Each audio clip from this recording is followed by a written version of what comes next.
Hey guys, want to talk about negotiation. Now, negotiation seems very intense. However, it can be some of the most enlightening times that you have throughout your entire process of creating the deal.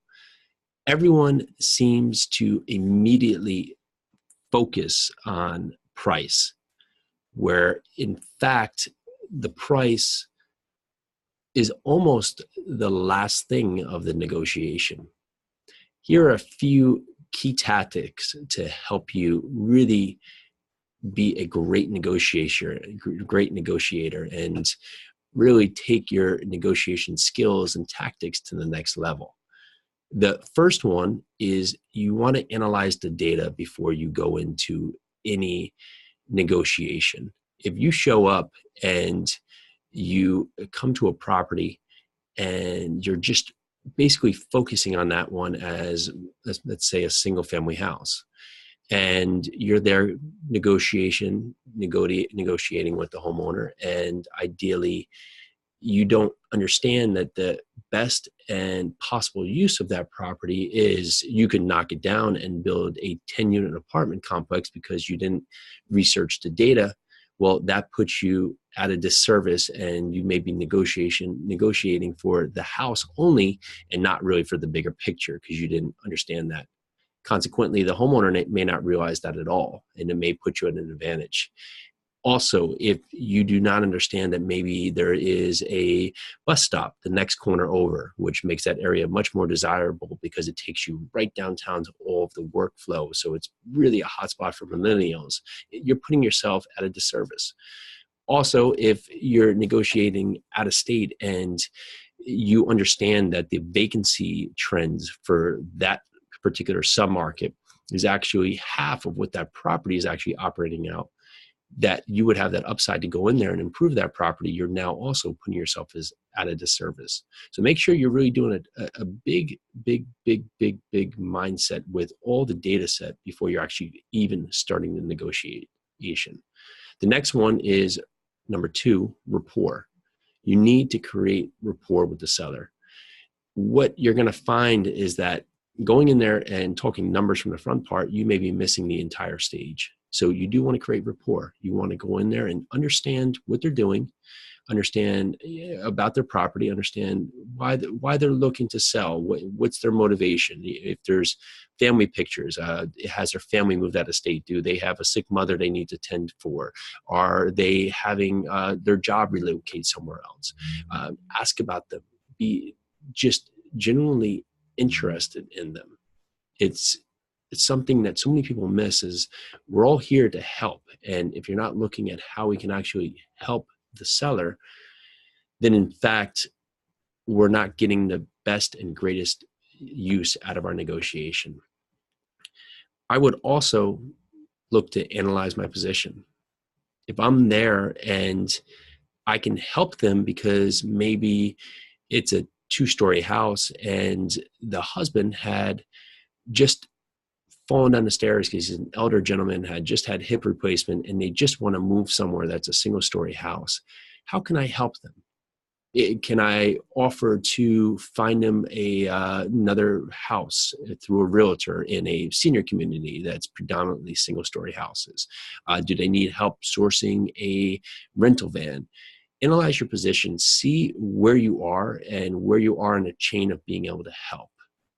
Number 4 is define your offer. It's going to sound funny, but if you go into negotiation and just say 120,000, it just seems like I've just popped that number into my head.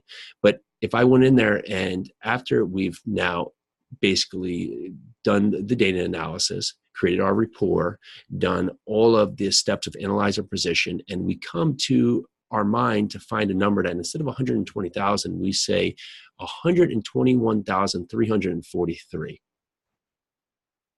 Doesn't that sound like I've put thought into why that is? And the seller's going to react with that same thought process that they must have come up with that number for a specific reason. So even if they come back and combo me at 118,000, I'm still going to take my moment and come back with another defined offer, $120,417. Use this tactic. You're going to be shocked at how effective that can be. Number 5 is bracketing. There's a great book out there, Split the Difference. If you haven't, Never Split the Difference. If you haven't read it, I highly, highly recommend it. Basically, comes to the context is that splitting the difference always puts you at a disservice because it leads you to always to that common ground. So you want to bracket your offer so you can actually lead yourself away from splitting the difference. Number 6 sounds funny, but making the offer face-to-face is so much more powerful, and you're able to really gauge your reaction to your offer to help you really understand what's the motivation from the seller. Is it something that they react harshly to? Is it something that they brush off? A lot of things that would be missed over a phone call. And it also makes you look like you're putting the most effort into actually helping them with what they need to be done. Number 7, one of my favorites, silence. If you are given a response from an owner or a seller, and it is maybe a counter to an offer you've provided, use silence to your advantage. So if I offer $125,000 and they come back with an offer of $116,000,